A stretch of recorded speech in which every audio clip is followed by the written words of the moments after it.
सबसे पहले अपने बारे में थोड़ा सा बताएं कि आप दीन की तरफ खुद कैसे आए थे। देखिए, हमारा जो घराना है बेसिकली तो बड़ी एक कट्टर बरेलवी फैमिली में मैंने आग खोली और बचपन ही से दीन की तरफ शगफ था ख़ानदानी तौर पे। और फिर आलमोस्ट प्राइमरी क्लास के अंदर ही मुझे मौलाना इलियास कादरी साहब का तारुफ हो गया, दावत इस्लामी के जो। जी जी बिल्कुल।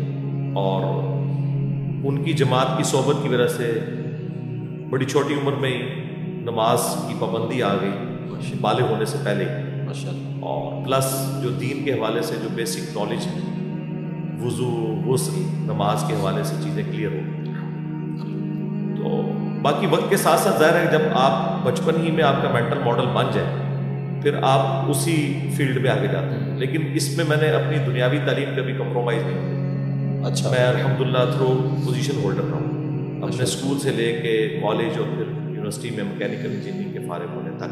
तो वो तालीम वो रही पैरेलल में कुरान और सुन्नत की तालीमात के हवाले से जो है वो स्टडी में करता रहा। लेकिन उस वक्त शुरू में तो अपने वक्त फ़िक्र की चीज़ें पढ़ता रहा। बाकी जो टर्निंग पॉइंट आया है मेरी लाइफ में वो तो 2007 के एंड के ऊपर जाके, जब कुरान हकीम मैंने तर्जुमे के साथ प्री डिटरमिनेड रिजल्ट्स के बगैर पढ़ना शुरू किया और फिर आहिस्ता आहिस्ता चीज़ें खुल